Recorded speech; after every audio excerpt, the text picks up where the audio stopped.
So a motion to accept the agenda as presented. Clyde, David, any discussion? No amendments? All in favor? Carried. And then we're moving on to delegations, of which there are none, correspondence of which there is nothing to consider, right? We decided that, right? Yeah, there was an email from a volunteer, but I've included. You've included it in the report. My monthly report. And that leads us to number 6, acceptance of minutes, which have been circulated. And has anyone seen anything? Well, first of all, would someone like to move the acceptance of the minutes of the July 12th meeting? Julian, second, Aaron. Sorry. Any discussion? Any amendments that we need to look at? Everyone happy with the minutes? Julian is especially happy with the minutes. All in favor? Carried. Thank you. We haven't noted any business arising from the minutes that isn't accommodated in other agenda items, so we'll move on to regular business. 8.1.4 properties of interest or at risk. Yeah. Just to circle back to 8.1.3. Okay, let's do that. Just as an FYI for everyone, the work at 75 Water Street North has been completed. And so I think that's the first grant this committee has approved where the work has actually been done, and the loop has been fixed on our end, and it looks really great. So it's really taking a longer drive past. Was that the stucco house? Yeah, that was Yeah. the stucco house. It's totally painted, and it looks really nice. Nice. So now moving on to 8.1.4, properties of interest or at risk. We have a recommendation in front of us. Pursuant to intent to designate at 100 Church Street South, we have a report to receive and motion to consider that the Heritage and Culture Advisory Committee recommends to council that the home at 100 Church Street South be designated under Part 4 of the Ontario Heritage Act. And page 8 is where you would review the material for that. Would someone like to make the motion so that we're talking to the motion? Sherry, second. Julian, again, he's really anxious. We're gonna hear the end of that. No. So this is property that's been on our list. Yeah, so this property's been on the non-designated list since its inception. And it was on that list of 15, the top 15 ranked properties that this committee had established earlier this year. And so back at the July meeting, I updated the committee on the fact that going sequentially through that list was taking a lot of time, and I was waiting for a couple of weeks and getting a no, which was just kind of delaying the process to move on to the next one. So I decided to take a bit more of an aggressive approach and just send letters to all of those property owners. Which one, the 15 or the 112? 15. I just wanted to clarify that. And so I sent out a letter again, just explaining the changes to Bill 23, stating that their property has been recognized by the Heritage Committee as a priority for designation, and that if designation is something they're considering, it's kind of a let's talk about it now, or you will be removed from the non-designated list and can't go back on for 5 years. So out of that, the owner of 100 Church Street South was the first to respond. So I had an in-person meeting with them just to answer any of the questions and concerns they had about designation, and talk a little bit about the property or the Heritage Property Grant Program. So I think the fact that we expanded that earlier in the year has been a really great sell. I did mention that grant in the letters as well. So leaving the meeting, the only question this property owner had was, regarding how it might change their insurance premiums. So they reached out to their insurance agent and were comfortable with whatever response they got from their agent and have given us the green light to move ahead with designation. So over the past couple of weeks, I have been working on the designation statement for the property. We had the benefit of already having a prepared property history and architectural study done on this house. So this one was not nearly as time consuming as one might be if we were starting from scratch on them. So yeah, what's before you tonight is that draft designation statement. And assuming there are no amendments that this committee would like to see, I will take it back to the property owner for review, and assuming they are okay with it without any major amendments, it will then go to council to kind of start the official designation process. Has everyone taken the time to read it? It's quite interesting, the Yeah. story of the Eaton family. I think parts of that are probably known pretty generally, but I didn't really understand the James part of it. So that was kind of nice to be able to read that. When I got my first Eaton's credit card, someone in my family who was older than me said, you know, the reason why Timothy Eaton left St. Mary's is he said that credit and barter would ruin retail in Canada. But I kept my card anyway.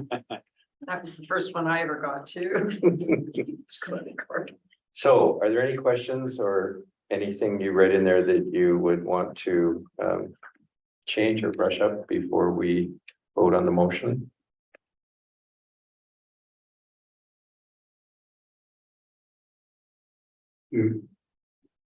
So the motion that's, yep, go ahead. One quick question. Mhm. Do we,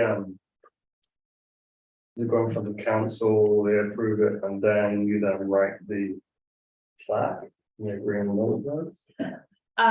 So the plaques, the designation plaques are quite simple. They just simply have they say like town of St. Mary's heritage designated property, and then they just have the Number. date of construction in the middle. Okay. So what are some of the other ones I see that I find?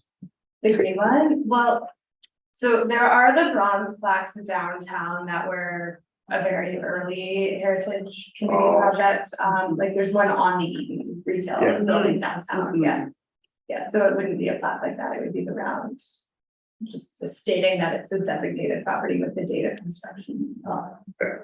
And at one time I thought there was a serial number. But I'm not sure. I'm gonna have to pay more attention. Yeah, Anyway, No, that's what I mean. okay, any other questions? So the motion before us is that we receive the report and that the Heritage and Culture Advisory Committee recommends to council that the home at 100 Church Street South be designated under Part 4 of the Ontario Heritage Act. Calling the question, all in favor? Anyone opposed? All right, carried. 8.1.5 homeowner property owner letters. Trevor's our man for that, right? yes, And do we know where he's at with that, or, I don't think there has been any sent his way. okay, But I guess just to give an update on the other letters that were sent, so 100 Church Street was the first one to respond. I've since had a response from the property owners at 285 Emily Street. It's the limestone house, kind of formerly known as the Hooper House. It was part of the Hooper Farm. So I had a meeting with those property owners, I guess about a week and a half ago, and again, they have since met with their insurance agent and have given the green light as well to move forward. So that will be a second designation. so the Hooper House is in the hopper, and you got anything else in the hopper? I have two other ones that I haven't had a chance to meet with the property owners yet, but they have responded and said they are interested in learning more. So that's potentially four, which is all we have the bandwidth to do, so Because it's usually just about 2 per year, right? like one a year. Oh, maybe. okay. I do have the benefit of both 100 Church Street South and the Emily Street property have already had property histories written on them and architectural studies, so that saved me probably like 20 hours of work right there, just knowing that's already written, so that makes it a little bit easier. So pull up a chair and start writing a property review on the 109 that remain on the list, and we might get done by the deadline of the 31st of December, 2024.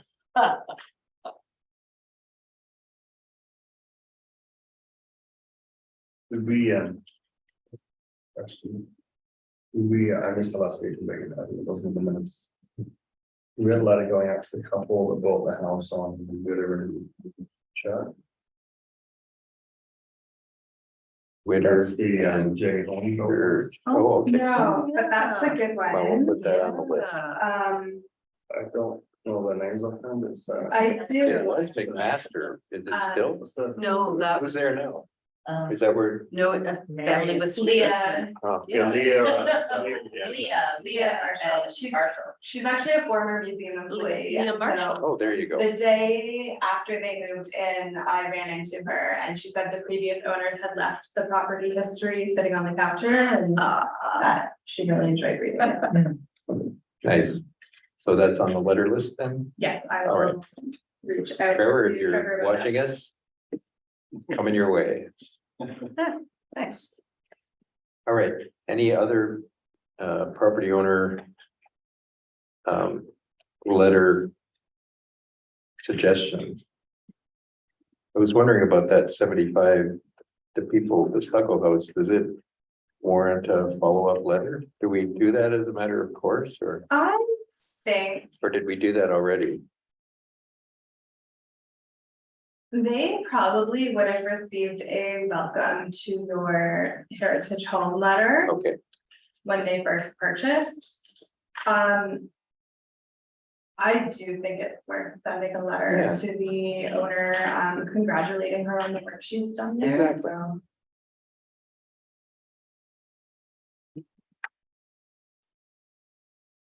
good. All right, 8.2 museum business. It's none of our business what's going on at the museum, except Amy tells us all about it. All right, so just a couple of highlights, the one I wanted to mention were the, heritage walking tours that Larry Papp has been leading as a volunteer this summer, so. He led one for a group of Southwestern Ontario curators who do an annual day trip. I don't know how you get on this invite list. Never asked me. Really? Asked us to host, but anyway. We're not on the list. And then Kent Rosin is an architect and architectural historian based out of Woodstock, and he's doing a research project right now on all of the architects who have ever worked in St. Mary's. So he's been putting in very long research hours at the museum. And Larry gave him a tour. And then, of course, the Globe and Mail columnist Dave LeBlanc, which I shared that article about. So that was fantastic free advertising for St. Mary's. And in the couple of weeks following that story, several people came into the museum specifically citing that article, prompting them to visit town. So that I think was about as good of free advertising, especially when it was a volunteer who just initiated the entire thing and made it happen. That's about as good free advertising as the town could have got, which was great. This past Sunday, Emily and I participated in the Stratford Park Museum's Indigenous Art Market and Cultural Celebration. So there were, I think there were about 35 vendors there, all of which were Indigenous owned small businesses, except for us. So we brought some toys and games and our button maker and cornhole, the outdoor game, which has Indigenous origins.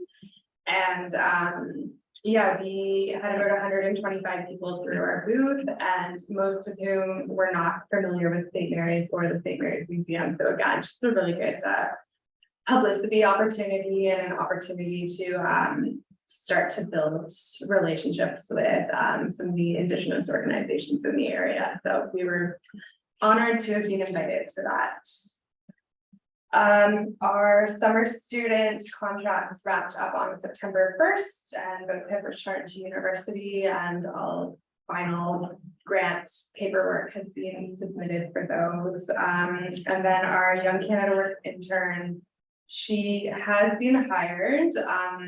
Usually that intern would start around Labor Day, but they are up in Atikokan, at the Atikokan Museum on a contract right now that goes until the end of September, and they didn't want to cut that contract short, so they will be starting with us after Thanksgiving. So that's making for a very busy 6 weeks for Emily and I between Labor Day and Thanksgiving, but we're really looking forward to having this intern join us in the fall. Of course, our heritage bus tours were all filled at the Heritage Festival, at our kind of rain altered Heritage Festival that took place. So thanks to all the volunteers around the table here who helped at that event. And Melodies was back. So we had 5 Wednesday concerts in August. 4 of our 5 were able to be held outdoors, so the weather was fairly cooperative. And total attendance was 475, and we raised $1,272. So we're definitely still in rebuild mode. Those are not the numbers we were seeing pre-COVID, but they're better than last year's numbers. So hopefully that trend continues and we get back to kind of the momentum we had prior to 2020. In terms of highlights coming up,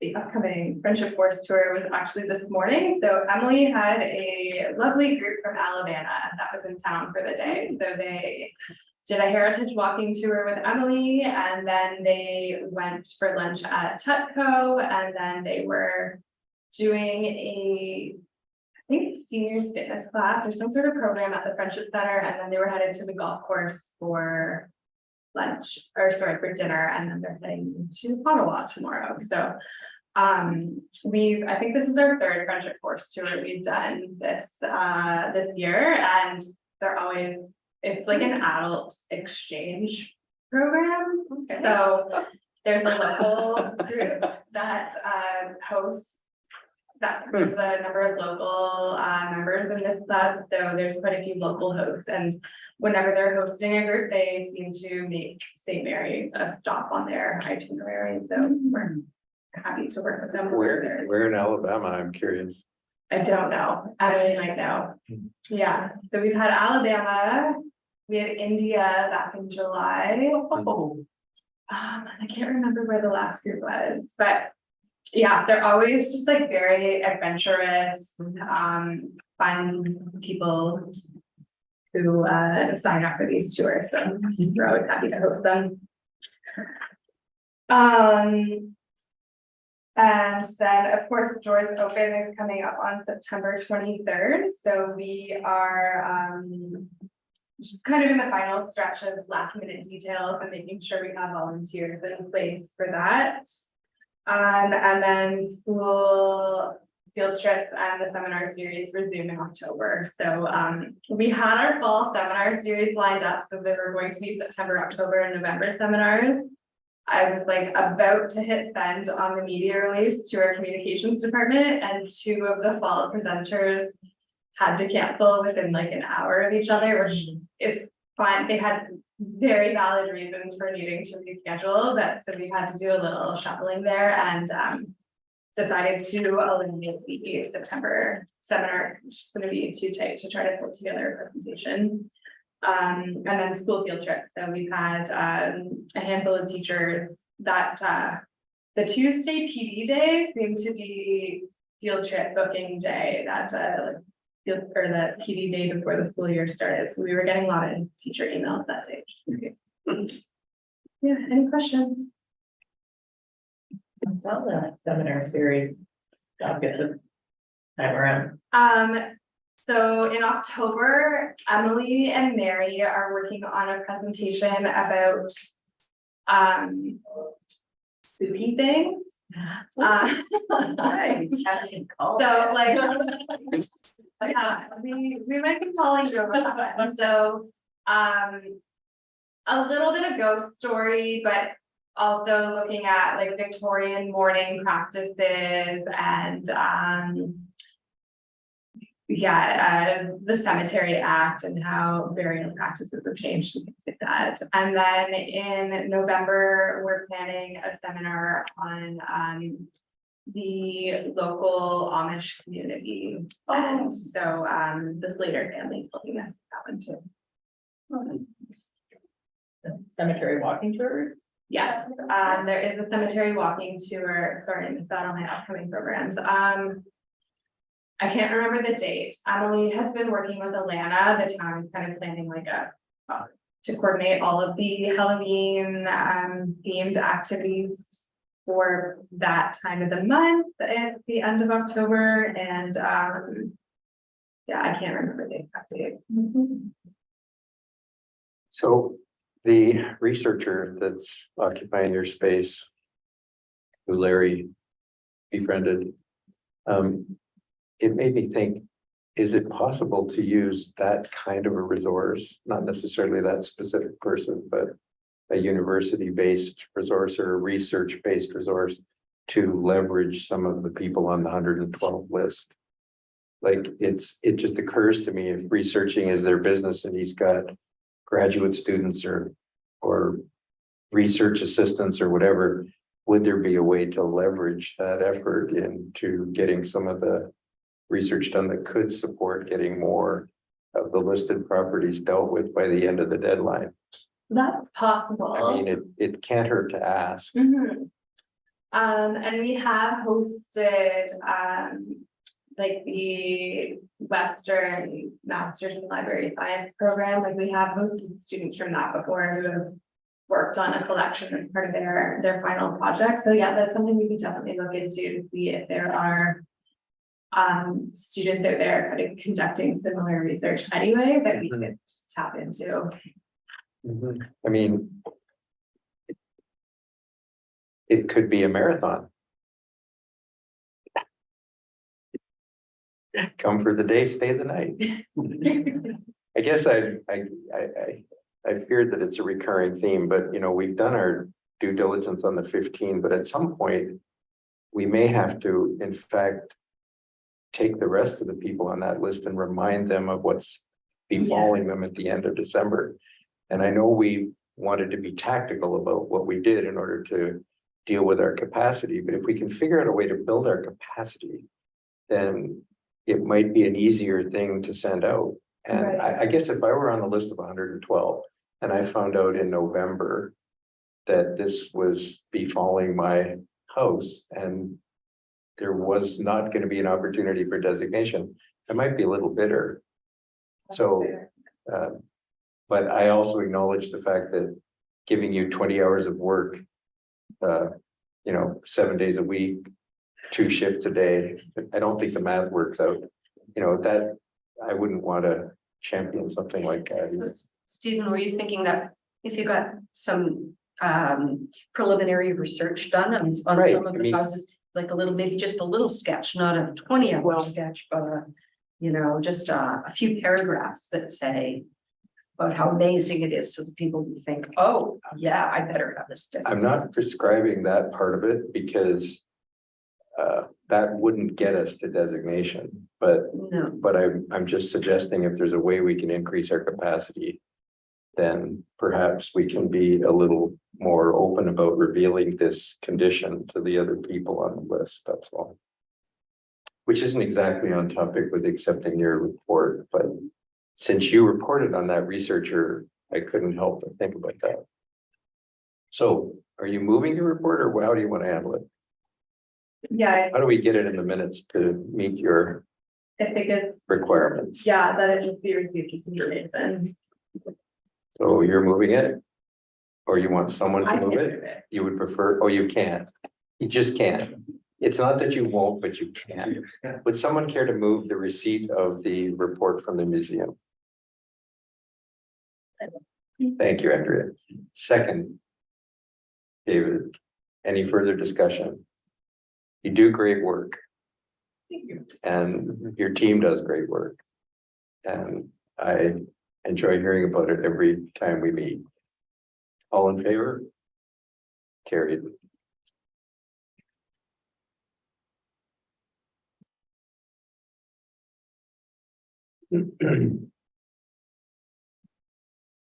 So, the next one, 8 whatever it is, 3, public art. Is there a report on public art at all? No, there's no. Did I read something about, I guess nothing, since the fact that policy is set. And the next steps were cataloging. Inventory, You're making it. inventory right. and the maintenance plan, which I. And how long do you think that will require? What kind of effort and how long do you think that will take? I mean. I had grand visions of hopping on my bike one day this summer and just hitting all the stops and taking photos and just bringing that back to the museum to compile. That did not happen.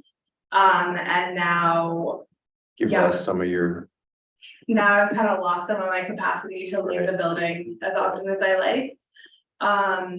So it's something that's still on my to-do list for the fall, but it's not the top of the to-do. do you have cross-country skis? Yeah. No, Just saying, if bike season passes you by, the opportunity is still. you were going to run on every street in True. St. I Mary's could- as I a could project, run. but it's hard to make notes when you're jogging along. Questions, remind me what you were going to talk about. So this is. We got the draft. Policy, And it's and been now you need to accepted, work out. and it's So- been accepted, and by now we're, council. Yeah. taking an inventory. The policy's been approved. Big Our ground. next step was going to be to just.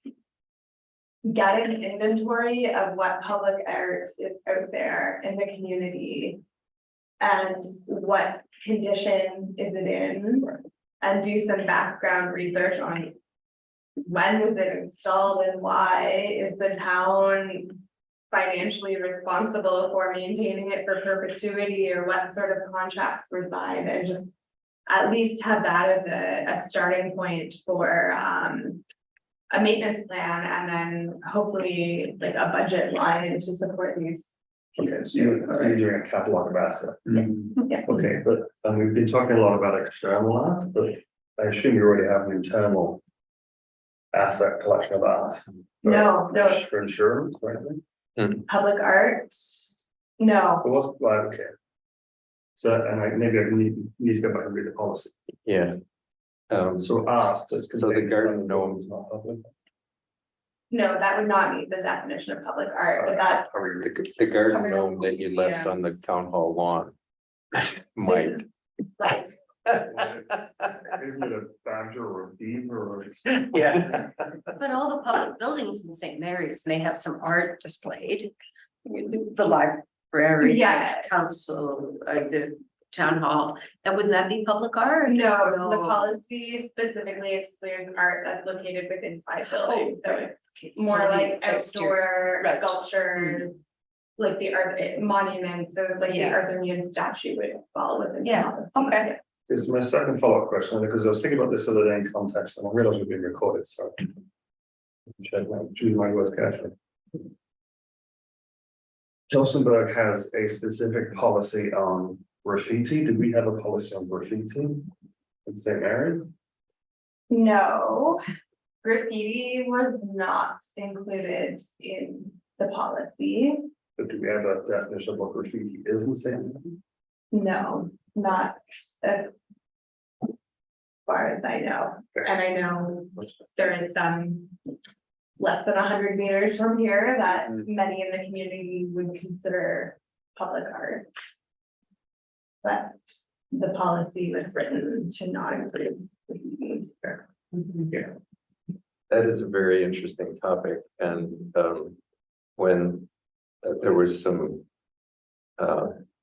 what many would call graffiti on the back of the buildings near the Keele Street subway station in Toronto, and the neighborhood committee took it upon themselves to paint it over, only to discover that it was very intentional and it was very much an art project. And so graffiti may come up as a kind of discussion point at some point, but it's not included in the current policy that we're watching over.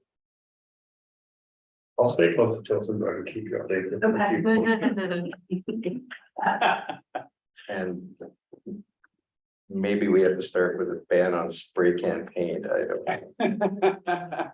Well, yeah, it's interesting. I won't go into it, but it's interesting, right? Well, people classes graffiti, what is and isn't. But we're gonna have that same problem when we're discussing public art, and I think that's why it's, you know, it was important to get a policy in place, and it's important to have a structure where we can consider it. Yeah. Because at the end of the day, it's a very subjective sport. And so we'll be having lots of conversations around that. All the best art I've ever seen in my life has always been designed by a committee.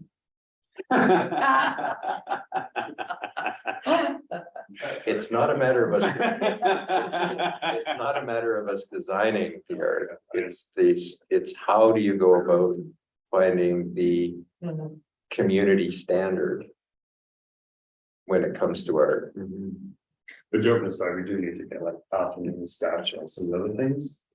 We need to record it, understood and photographed. Yeah, like, and I know we have documentation about that ceremony that took place when it came here, but. Again, that came from the federal government. I don't know what sort of contract the town signed to make that piece. I think they were so anxious to see it go that So it probably been. it may be a very loose contract. Yeah, What was the question? oh, I said it would probably just have been considered a gift from the federal government. Probably, but again. It If, Could have been three guys in a truck. We don't know. if it starts if that base starts to crumble tomorrow, like, Sure. we don't have budget set aside to maintain that right now, so. We'd have to have fundraising. So, moving on to council report.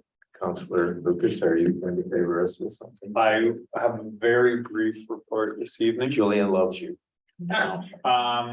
We are in the final stages of the tender documents for our Church Street project for the demolition and the rehab. I think it's going to go for tender quite shortly. That seems to be the reoccurring theme, but I think it's close. And then just to speak to what Karen spoke to earlier about town hall renovations, we are undertaking basically the whole main floor is going to get Adjusted. redone. Yeah. With some thought, I guess, to what's old and what should stay and what was added in the, I think it was the 90s, it was last redone, or early 90s maybe. So, yeah, it'll be interesting to see. There's some preliminary drawings, but it's more just footprint. How things are gonna go as opposed to conceptual drawings, so nothing too exciting, but yeah, so I would say that is my council report. Very good. Any questions for Councillor Lucas? Just out of curiosity, how similar is the current layout of that floor to the original layout of that floor of town hall? Like as it is Yeah, now how it would compare to what it was? like way back when. Yeah. Yeah, when it- that I don't know. That I don't know. No, I know, Grant Brower had reached out to us, and I don't believe we have any interior photos of that main floor. There's some weird jogs like in Brent's office, the way there's a wall that goes kind of around the window and stuff. So it's like, yeah, that's not been there. So, yeah. How's the roof project? Good as far as I know. They had to do some repointing and that seems to be the hold up. There was some repointing on the west wall, the parapet wall there, and then some chimneys on the east side. I think that was the hold up. Yeah, it's awesome. The copper flashings right now are very coppery, very coppery. I said, take a look at that now, because that will not be like that for much longer, but yeah. Laura, did they coat it? Like, did they coat the copper? The oxidization that happens to get it green. I've always been curious whether there's any treatment that has to be worn off before that happens. Before it, yeah, and there could be, they may, There's a like a a lot. layer, yeah, but yeah, Goes away pretty quick. Yeah, yeah, yeah. So we still may have a year or two. yeah, All right. they're beautiful with their copper. It'll attract more pigeons. All that pigeon. That's right. Yeah, Good to know. it's a must-go place. Yeah, I've been told the scaffolding should be down for doors open. Oh, We were also told it should be down compared to. yeah. Yeah.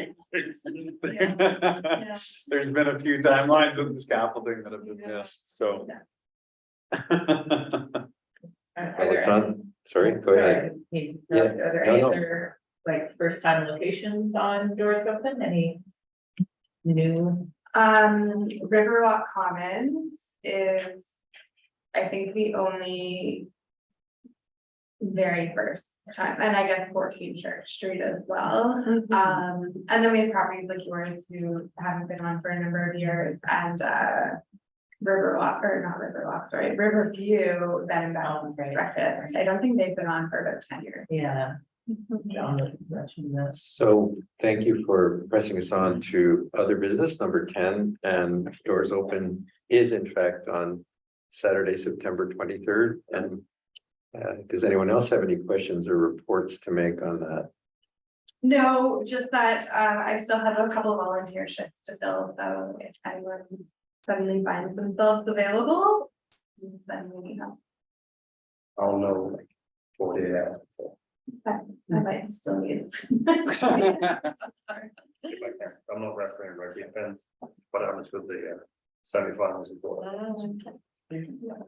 And I think you did get my message that if you have some stationary duties that don't Yes. conflict with my mobile duties, I'm Yes, I might happy to be. let you into town hall in Okay, between. good, very good. One of my favorite places. But I don't remember it from the 90s renovation. I remember it from the 68 time I went to visit my grandpa when he was mayor. Mhm. All right. Number 11, upcoming meetings. We're hopeful for an 11th of October if business requires. Any, and as always, if there isn't business, we will be waived off.